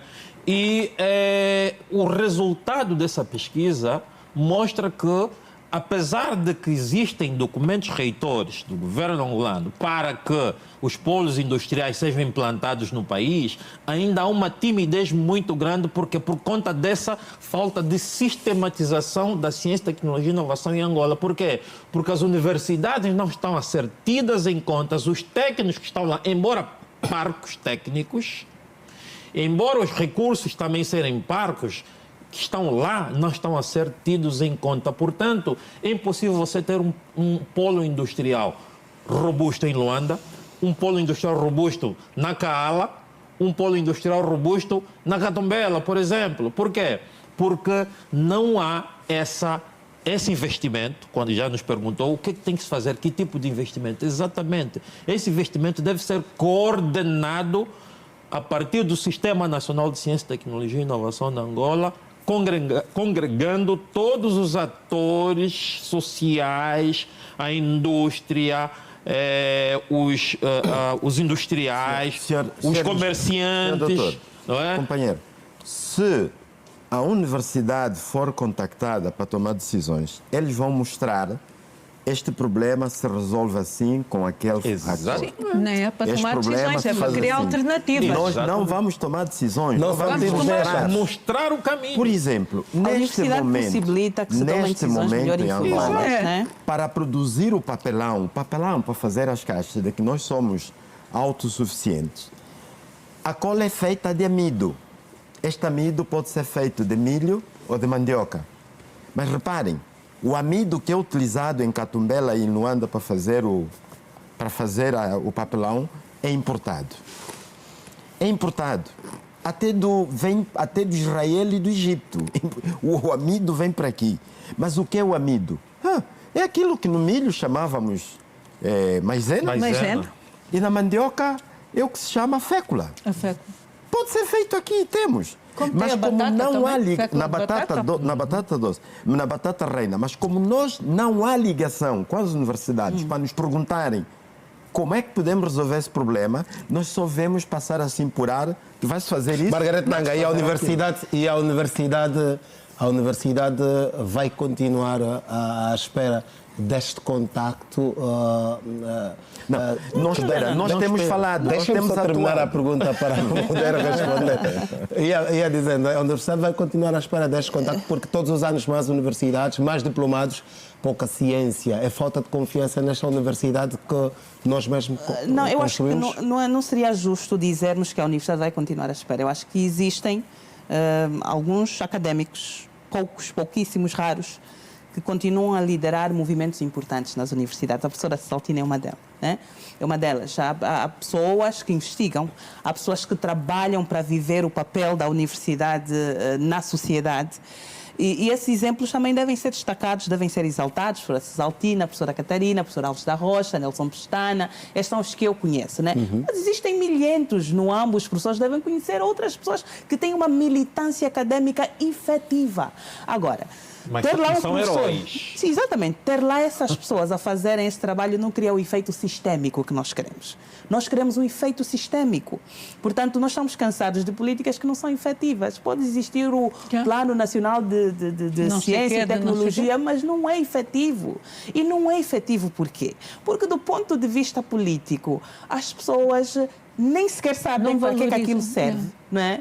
E, portanto, Nem querem saber. Nem querem saber. Então não investem tempo e recursos para que aquilo se torne de facto um instrumento, uma apropriação nas mãos daqueles que lhe podem retirar alguma utilidade. E a utilidade não seria só para os professores, seria para o país. Quanto Angola pouparia, quanto Angola melhoraria na política de diversificação. Quantos empregos criaria? Exatamente. Quantos empregos Quanta criaríamos? riqueza Quanta criaria? riqueza? Nós estamos com o problema do desemprego, nós estamos com o problema da falta de diversificação Estamos com o econômica. problema da fome. Da fome. Há investigadores que passam fome. Passam. Como é que o investigador vai pensar com fome? Muito. Como é que o E jovem vai se depois- apaixonar pela investigação se ele vê uma professora que mal se consegue manter? Eu vou falar do Mas tem exemplo outra da minha coisa, instituição. mas há uma questão que eu gostei. Mas tem um outro lado também, que é a tentativa de mercantilização da universidade. Nós precisamos estar muito atentos a isso. Isso é verdade. Porque há uma tendência global, não é só aqui. Há uma tendência global que é a de reduzir a capacidade de produção de conhecimento, entra num ritmo, portanto, em que, por um lado, Prestação temos o de serviço. capitalismo académico, Em não favor é? do lucro. Que é a prestação, é startup, é a prestação de serviço para os interesses de mercado. Eu não estou a dizer que não possa haver trabalhos muito interessantes e muito importantes, só que tem que ter uma outra visão. Não pode ser reduzido a isso, principalmente quando a isso está adicionada o colonialismo académico, portanto, a dependência da biblioteca colonial. Voltamos à história da produção do conhecimento nosso, para as nossas necessidades com os nossos. Então, há coisas básicas aqui que precisam. É como a coisa começa no início. E há, portanto, um início aqui que tem sido continuamente desrespeitado, posto de lado, não considerado. Eu tenho um exemplo da minha instituição, porque realmente É o exemplo de produzir ciência e não só produzir diplomas e ciência diplomados? na minha própria instituição, mas com esforço ingente da promotoria. Graças à visão que a promotoria tem da instituição em investir na investigação, mas é um exercício, um esforço ingente, colossal. E que exemplo é este? Por quê? Porque eu, na minha condição, né, como vice-presidente para a área científica e pós-graduação, eu tenho sentido o esforço ingente da pós-graduação, no sentido, da promotoria, no sentido de investir nos professores da instituição e, consequentemente, nos próprios estudantes, ok? E com recursos próprios. Então, como já falamos há pouco tempo, investigação é coisa cara. Investigar é muito caro. Mas é preciso investir nela, preciso ter coragem, como a promotoria da minha instituição tem a coragem de investir, de enviar professores para estudarem fora, fazerem pesquisa fora, participar em conferências nacionais e internacionais, criar fóruns internos de investigação para apresentar relatórios, resultados das suas próprias investigações, inclusive os trabalhos de extensão na comunidade circunvizinha e que vem reverberando em eu queria só trabalhos muito interessantes. Portanto, eu vejo que esse esforço deveria ser reconhecido pelo Executivo, pelo Estado, ok? No sentido de tê-los como parceiros para desenvolver a investigação científica aplicada na resolução dos problemas. Margarida, tem um minuto? Um minuto. Eu queria só dizer o seguinte. Na verdade, quando nós falamos de investigação, nós também não podemos esquecer mais alguns aspectos que têm que ver com... Eu acho que está a faltar a voz cívica da academia, dos investigadores, né? Nós precisamos de nos mobilizar, de facto, à volta da liberdade académica. Por isso que eu perguntava se vão continuar à espera nós destes precisamos contactos de ou nos se devem ir à mobilizar. busca. E nós mesmos, antes do Executivo, do Estado, nós precisamos de aprender a valorizar aquilo que nós produzimos. fazemos. Por exemplo, nós não nos referenciamos. Nós não nos referenciamos. Um ato simples. Isso não precisa de vir um decreto para fazer isto. Eu ler um artigo da professora e discutir aquela ideia e referenciar. Nós não lemos. Nós não encorajamos os nossos estudantes em sala de aulas a ler as obras do professor Armando ou do professor aqui ao lado. Pelo contrário, do professor Eurico, obrigada. Vamos lá buscar outras referências. Então, isto são gestos simples que têm que começar. Nós não realizamos fóruns anuais de discussão científica. Por exemplo, a apresentação dos nossos trabalhos. Nós nem nos conseguimos mobilizar. Então precisamos de ter também essa voz política. Política no sentido cívico, cidadão, né? Académica. Nós precisamos, de facto, ter mais força. Nós não conhecemos o que as universidades fazem. Professor Armando, queria dar nota que existe em Angola o Fundecit. É o Fundo de Apoio ao Desenvolvimento Científico. Na prática está a funcionar? Está criado, mas infelizmente aprovaram os projetos de investigação há quase 1 ano, 2 anos, não conseguem financiar. Exatamente. Portanto, não recebem a injeção. Porque não tem de orçamento? Bom, não têm dinheiro para poder financiar os projetos. Portanto, Mas aqui o quão engraçado é isto? apelamos a quem de direito que ajude o Fundecit a funcionar. A segunda coisa que eu queria dizer, nós na área das STAM, por exemplo, a nossa universidade, temos tido financiamento, mas de instituições internacionais. Exatamente. Na minha faculdade, nesse momento, encontras alguns laboratórios que funcionam graças ao financiamento exterior. Eu mesmo concordo isso com a Universidade Católica. Também temos projetos a funcionar graças ao dinheiro ou de professores que põem a mão no bolso ou financiados internacionais. Mas o financiamento externo agora em Angola tem um problema. O Ministério das Finanças, ou quem quer que seja, não permite que as universidades tenham conta fora do CUT, da conta única do Tesouro. E os financiadores... Exigem que seja do BPC. E os financiadores, não é só isso, os financiadores não querem que esse dinheiro esteja sob controle do Das Estado. instituições. Então, há aqui dificuldade para mover o dinheiro. Apelaríamos aqui às pessoas que, apesar de não haver financiamento, nós, pelo menos a Universidade José Eduardo dos Santos, vá fora buscar dinheiro, mas depois temos dificuldade para usar esse dinheiro por causa das regulamentações do Ministério das Finanças. Assim mesmo.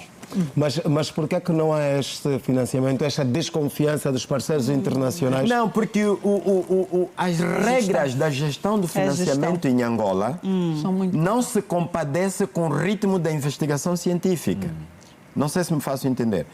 Se, por exemplo, se nós fizermos uma investigação, ganharmos dinheiro, vamos dizer, de um doutoramento e as pessoas pagam, vai no CUT. Esse dinheiro para regressar, que é para poder pagar as despesas do doutoramento, é moroso. Pode ser que o dinheiro demore e o mestrado está aí à espera do doutoramento para que o Ministério das Finanças devolva o dinheiro para as pessoas trabalharem. Eles sabem que isto acontece, então dizem assim, bem, nós não vamos pôr dinheiro ali que demora para sair. Mas as regras de gestão também não estão muito claras. Eu acho que é ali onde está o verdadeiro problema da questão, não é? Porque depois tem que se prestar contas e então é preciso desenvolver-se um mecanismo dentro do Estado para receberem-se esses fundos e serem administrados. Que mais uma vez dependem da vontade política de fazer. Quando tu terminas um projeto de investigação, tu tens de fazer um extrato da conta e demonstrar como é que usaste esse dinheiro. Estando o dinheiro no CUT, na conta única do Tesouro, você não vai poder fazer. Senhores, nós estamos a ficar sem tempo, mas já aqui ainda algumas questões que gostávamos de ver respondidas por vocês. Doutora Cesaltina, dizia em instantes, mais universidades, mais diplomados, menos ciência. O que é que está a passar? Não há confiança nas instituições? Falta de comprometimento por parte dos próprios Nós temos trabalhado, falta de confiança nas instituições que formam todos os anos. Não, o estudante vai, como já foi dito aqui, com todo o respeito por aqueles que o fazem seriamente, a maior parte vai lá para ter um diploma, e mudar o estado lá no bilhete de identidade, e muitos vão continuar a fazer exatamente o mesmo que estavam a fazer antes. Por causa do mercantilismo? Não é por causa do mercantilismo,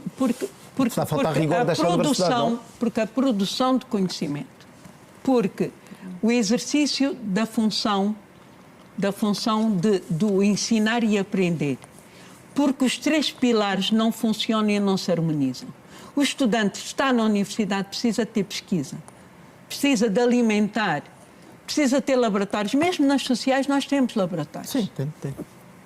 E nós proporcionávamos isso. E era uma guerra, de facto, para pôr aquilo em execução. Nomeadamente essa questão da interpretação de textos e a pesquisa bibliográfica, as fontes. E não era só levar à biblioteca e ao INE, mas era também levar aos meios de comunicação, que têm um papel muito importante como fonte. Era também levar a bibliotecas municipais, o Instituto Oscar Ribas e outros. Era depois trabalhar a questão da ética. Tudo isto era trabalhado do ponto de vista de laboratório. Mas para nós termos isto, nós precisamos ter, por um lado, um professor que se dedique em tempo integral à universidade. Eu tive professores várias vezes que me disseram assim: és tu que pagas depois o colégio dos meus filhos no final do mês?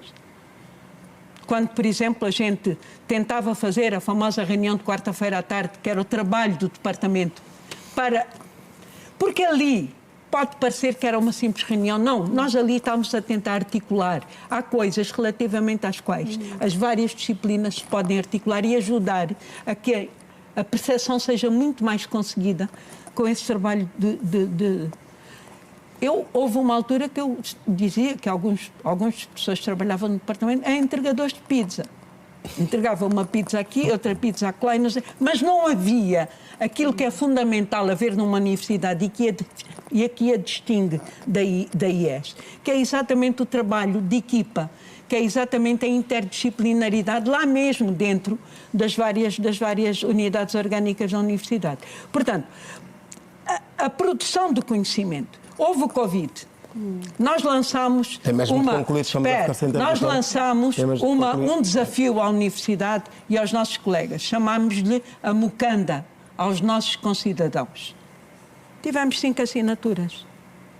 A grande proposta era que a universidade exercesse o seu papel na tal perspectiva interdisciplinar, multicultural, de procurar compreender os impactos que aquela pandemia tinha tido na sociedade. Que compreendesse porque que a catástrofe esperada para a África não tinha acontecido na dimensão que se estava a prever. Quer dizer, pegar numa série de aspectos, perceber o porquê das cidades terem mais problemas que áreas rurais. Quer dizer, havia uma série de fatores nas várias especialidades que poderiam ter contribuído. O estímulo, por exemplo, o trabalho em equipa, aquela questão que se falou também aí do plágio. Se você estimular a produção, se você estimular o sentido de responsabilidade em relação ao trabalho que você faz, se você estimular a criatividade, se você ao mesmo tempo tiver políticas muito bem definidas e penalidades também muito bem definidas para os casos em que haja plágio. Plágio e fraude. E que haja instrumentos criados e postos a funcionar que operacionalizem e permitam identificar lá onde é que está a fraude. Nós temos um ambiente que favorece o plágio, doutor Eurico? Sim. Fala sem plágios em trabalhos fins de conta, porque testes encomendados.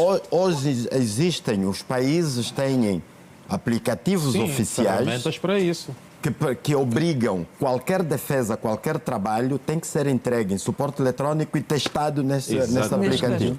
Se tiver mais de 20% de informação não declarada de outrem, não passa. Não passa e é sancionado.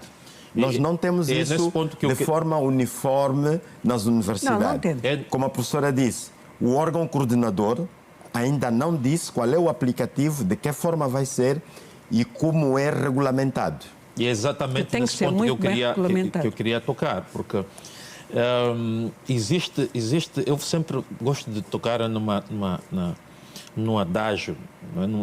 Dos mais velhos, não é um provérbio, meu avô dizia, estamos num momento em que, ele falava em Umbundo, não é? O Osikongo Makalete, o Apiluka Kayevite, quer dizer, estamos num momento em que quem toca o batuque não vê e quem dança não ouve. Ok? Total desarmonia. É a festa de loucos, não é? A festa de loucos. De algo surdos e mudos. Exatamente. Então, quer dizer, quando se trata, como fez a pergunta, não só do plágio, mas a questão do grande número de pessoas que vão à universidade, etc., etc., O problema é exatamente esse. Eu lembro muito bem, e inclusive fiz parte de avaliadores, dos 300 melhores alunos que foram enviados para as melhores universidades de mérito, do mundo. De mérito, Bolsas de mérito. E um dado momento foi questionado a antiga ministra, não é? E perguntaram-lhe o que será feito desses estudantes que vão às melhores universidades quando voltarem, qual será o aparato que será lhes dado? Se voltarem. Claro, se voltarem.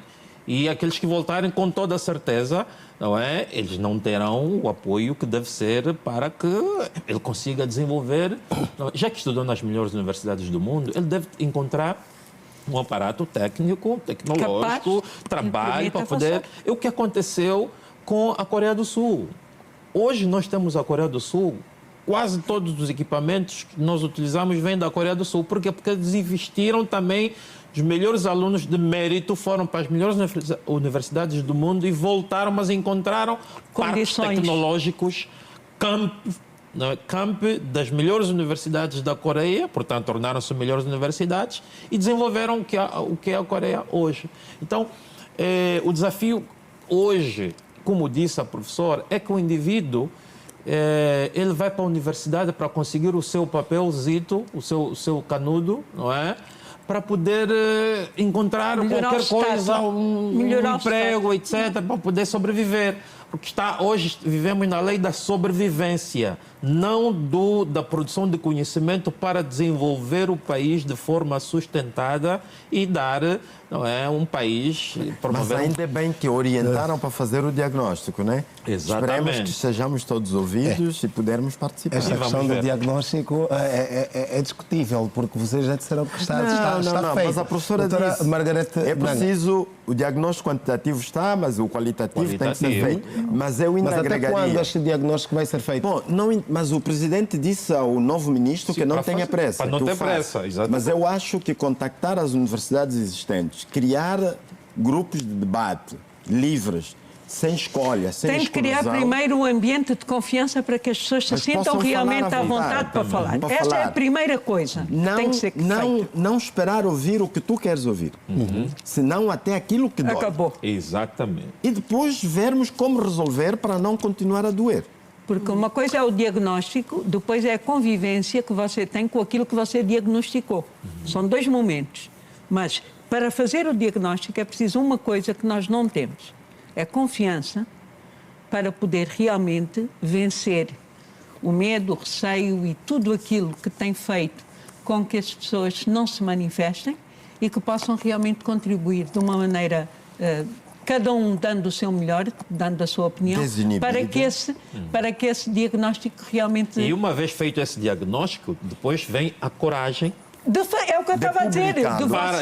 Publicado. E mostrar os caminhos. Exatamente. E implementar aquilo que é necessário fazer. Feito professora Margarete, a vontade política para libertar, então, os dinheiros e as decisões. Professora Margarete, eu gostava também de ouvir a sua opinião quanto aos novos doutores. Poderão fundar a universidade, já que muitos assumem departamentos e não produzem sequer artigos científicos? Não, eu acho que... eu gosto muito de olhar para o nosso contexto. Eu acho que no contexto em que vivemos, em que nos encontramos, vai ser muito difícil termos doutores que publiquem um artigo por ano. Nós temos muitos obstáculos, mas nós precisamos de encorajar a produção. Né? Porque produzir artigos implica ter condições, e não só condições financeiras ou condições de trabalho, implica ter condições sociais para produzir. Né? Se tu vives em Luanda, depois de 3 horas no tráfego, depois de apanhares uma malária, depois de atravessares a lagoa, quer dizer, tu tens, né, muitos desincentivos para pensar, para ter aquela condição de calmia necessária para investigar. Então, eu acho que também temos que pensar no contexto, no sentido de que a produtividade científica em Angola ela pode não ser igual da produtividade científica noutros lugares. Tu tens uma família alargada, tens que olhar isso e aquilo. Mas eu acho que nós discutimos pouco o papel valorativo da universidade. Yeah. Que a universidade tem um papel ético fundamental, tem um papel transformador. A universidade não serve apenas para mediar a aquisição de competências técnicas, mas senão também de competências éticas. E cidadãs. E eu aqui queria ligar a essa crise ética que estamos a viver, a crise da universidade, porque a universidade se tornou o lugar do engano. Também, da mentira, da legitimação do engano, da legitimação da mentira, com o plágio, com as falsas notas, os simulacros, como nós temos de trabalhar. Com a fraude, com admissões de pessoas que não têm os requisitos para estar na universidade, com a admissão de professores que não têm os requisitos para ensinar na universidade, com a admissão de gestores que não têm os requisitos para gerir as universidades. Então, tudo isto contribui para que a mentira, o engano, a desonestidade se perpetue. Né? Quando um professor admite... E isso é muito engraçado, né? Porque eu sou do direito. Quando eu vejo as falências dos sistemas de controle político, eu também vejo a falta de sistemas de controle na universidade. Ninguém controla a fraude, ninguém controla, né, aqueles dirigentes acadêmicos autoritários. Há muitos que querem fazer daquilo um espaço de militância partidária, política, onde só uma voz, uma vontade, uma ideia que predomina, né? E, portanto, não compreende, de facto, a ideia de universidade. Isso está nas nossas universidades públicas e privadas também. Então, nós, de facto, precisamos, os académicos que ainda têm estes valores tradicionais da universidade, de ajudar a repensar esse espaço, ajudar a reformar esse espaço, ajudar a reconstruir esse espaço. Vai ser um caminho longo, vai ser um caminho doloroso muitas vezes, mas é um caminho necessário, não é?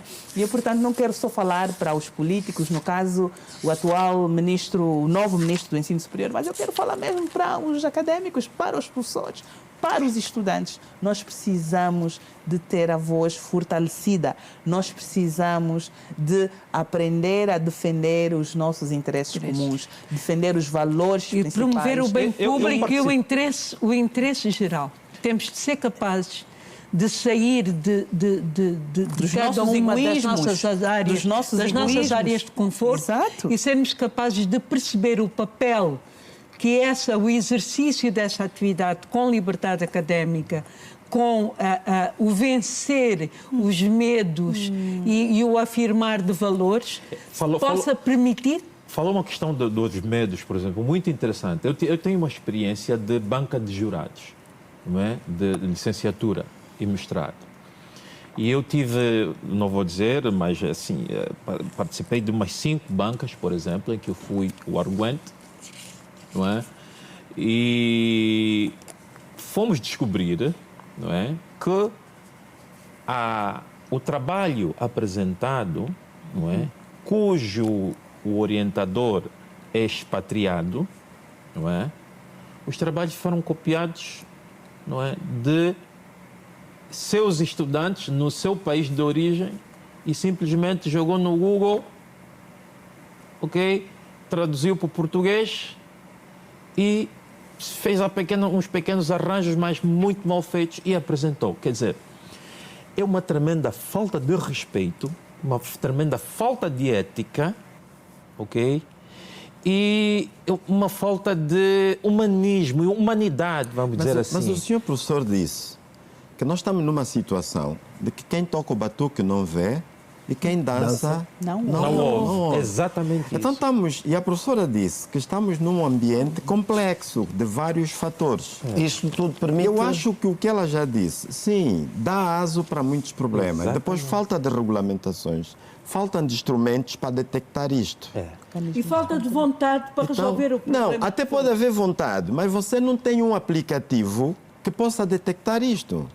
Eu tive que usar o aplicativo da minha universidade fora do país. Da sua universidade. Fora do país. O país agora, a universidade nossa, o nosso não ministério, tem. que é o órgão coordenador, ainda não nos indicou a dizer assim: todos os trabalhos que vão ser defendidos, não interessa o nível, se é licenciatura, mestrado ou doutoramento, devem passar no crivo deste aplicativo. Exato. Para ver se há plágio ou não. E agora com a inteligência artificial, a pessoa Esse então ainda vai pegar E depois regulamentar as responsabilizações, para que não haja As também sanções têm que arbitrariedade. ficar muito bem E definidas. não as só penalidades. regulamentar, realmente efetivar. Realmente Sim, ter lá é isso, a pessoas que coragem. tenham a coragem, É a de coragem. Mas aplicar e fazer cumprir. Mas são os médios que a professora- promover, Incentivar. promover e incentivar a produção de trabalho, a criatividade, o valor o respeito da propriedade intelectual e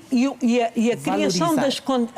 a valorização atenção, senhor. do trabalho. O problema do plágio, o problema da fraude não é só um problema de países onde quem toca o batuque não vê, vê, e quem dança está não ouve. generalizado. Quer dizer, não é só um problema Ouviram de há Angola. tempos, na Alemanha, uma ministra de Da defesa defesa. que foi exonerada imediatamente por causa de uma fraude que ela fez com o doutoramento. Portanto, esse é um problema que aqui e acolá aparece. Agora, nós, os académicos desse país, estamos a pedir com urgência que haja instrumentos, regulamentações e responsabilizações para que terminemos com esse flagelo. Senhores, nós temos pouco tempo, pouco mais de 4 minutos, 1 minuto para cada um dos senhores, e gostávamos que fizessem as conclusões e também aproveitassem para nos responder se a solução destes vários problemas que apontamos aqui ao longo do programa passa por abertura de bolsas, por exemplo, de investigação científica por parte do Estado angolano. Vou começar por si, doutora Cessaltina. 1 minuto e nada mais. Ok, muito obrigada.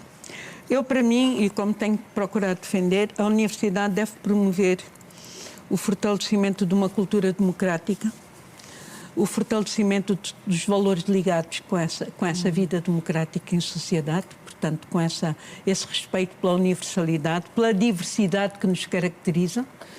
Eu vou olhar para a universidade de outra maneira no dia que, por exemplo, que as línguas maternas começarem a ser consideradas, por exemplo.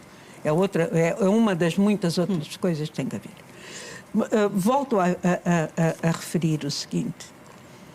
Para mim, quando há bocado dizia que o problema está lá atrás na vontade, é um problema de definir realmente um sistema de ensino que permita a esta Angola colocar-se no continente e no mundo, mas acima de tudo, colocar-se entre si, cá dentro, entre nós, com todo o potencial que ela tem. Nós estamos um pouco a falar com aquela história do potencial que o Banco Mundial em 2016 ou 2018, que Angola estava com o índice de capital humano de 0,36. Significava que as crianças nascidas naquele ano, quando tivessem 18 anos, iam ter apenas 36% de capacidade de desenvolver o seu potencial. Angola continua com limitações muito grandes de desenvolver o seu potencial, que é enorme.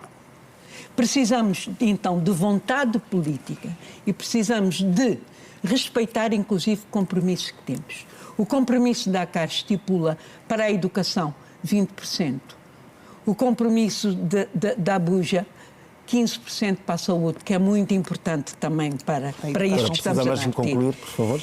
E nós temos uma série de compromissos que foram sendo assumidos sem que o trabalho de casa tenha sido feito. E nós precisamos fazer esse trabalho de casa. E esse trabalho de casa não pode ser reduzido a elites, aliás, elites nossas que também são consideradas em estudos feitos como muito atrasadas e incapazes de promover o desenvolvimento na sua sociedade. Professor Armando Valente, bolsas de investigação científica em Angola? Para mim, a primeira coisa é reforçar e generalizar as autonomias e liberdades académicas.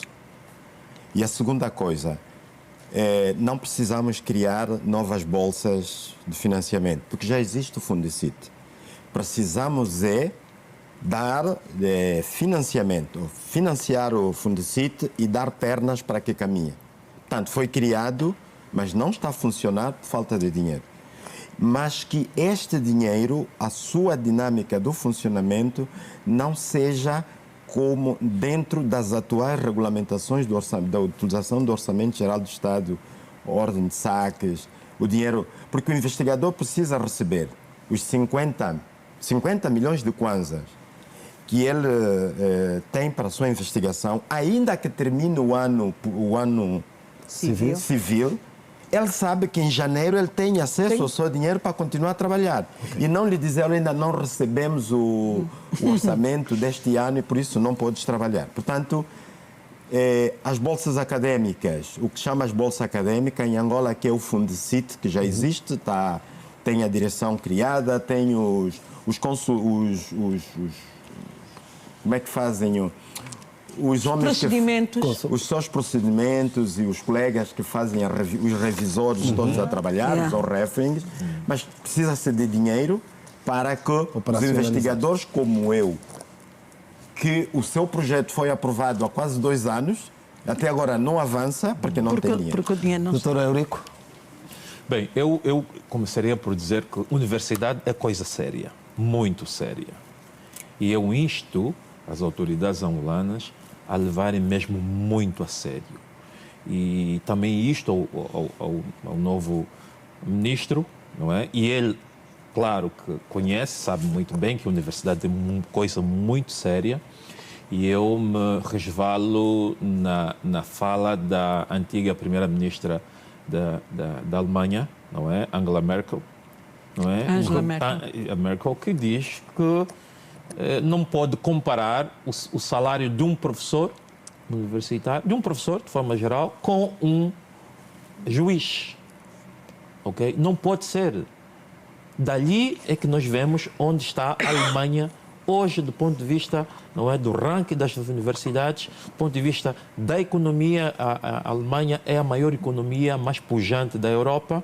Por quê? Porque investem muito fortemente na ciência, na investigação e no ensino, na valorização do professor. Portanto, Angola é um país muito fértil para se investir na investigação, no professorado, de modo que nós consigamos colocar esse país, e nós conseguimos, porque o país tem muito potencial para nós colocarmos esse país nos carris do desenvolvimento sustentável e ser uma referência na SADC, em África, não é?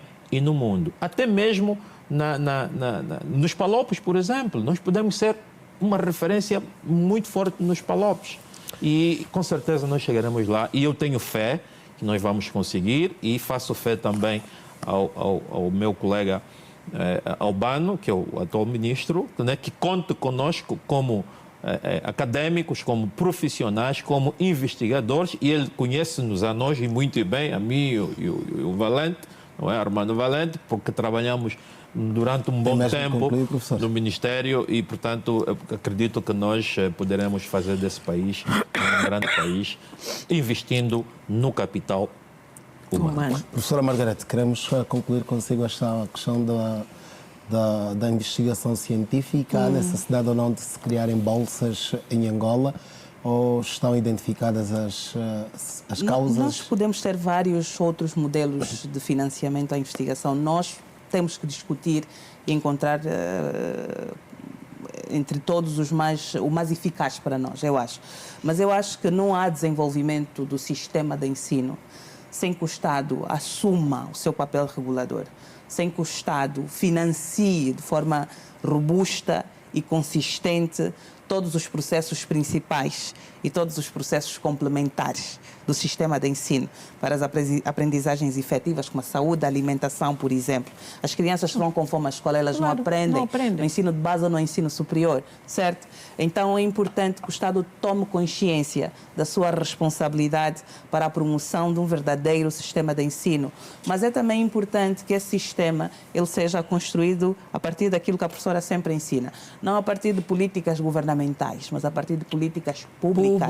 Uma visão inclusiva, democrática e, no nosso contexto, até diversa, né? Então, o que eu acho, o que eu gostava de dizer aos políticos, né, que muitas vezes tomam a dianteira de decidir exclusivamente essas questões são nacionais e coletivas, sejam pessoas sérias, que busquem sensatez e que aprendam, de facto, com a história, que o país só vai avançar quando percebermos que a opinião de todos é importante para a construção da visão coletiva que precisamos. Professor Armando Valente, aqui há um dadozinho. Sim. Por ocasião da greve dos professores do ensino superior, fez-se um levantamento aqui na região e concluiu-se que Angola é o país que menos salário paga aos seus docentes. Professor Armando Valente, está aqui uma provocação que gostávamos de lhe fazer. Sim. Foi consultado quando tomou-se a medida da mandioca, enquanto investigador na área? Infelizmente não tomou, mas depois os meus colegas ligaram para mim e eu fiz sair um comentário quando se dizia que, particularmente, preocupou-me a questão quando dizia comer a batata crua, batata rena, batata doce e a jinguba, que poderia provocar os sinais do conzo. Não existe nenhuma evidência científica que demonstre essa ligação. E depois deste comentário foi consultado? Não, que é isso? Esses universitários falam muito. Era mesmo esta provocação? Sim, não fui consultada, nós, por mas exemplo, a professora leu, não é? Eu li. Eu agora estou a lembrar-me dele ter feito esse comentário. Outra coisa, normalmente, num lugar onde se consome a mandioca e houver sinais de conzo, a culpa não é a mandioca. É o contexto que impede que esse cidadão se alimente adequadamente. Senhores, até muito porque obrigado. A mandioca é o último recurso que ele tem para não morrer imediatamente. Dizia, senhores, muito obrigado mesmo por terem estado connosco nesta noite de segunda-feira. Esperamos contar convosco em próximas oportunidades. Boa noite. A você que esteve a acompanhar-nos também, muito obrigado. E como viu, tivemos aqui em estúdio académicos, daí que todos eles trouxeram pelo menos um bloco de anotações, né? E todo investigador, pesquisador faz sempre anotações. Muito obrigado, bom regresso a casa e até uma próxima oportunidade. Boa noite a si, até a próxima segunda-feira, onde teremos com certeza um outro tema para analisarmos aqui em estúdio no seu Girassol Debate. Boa noite, fique bem. O próximo tema...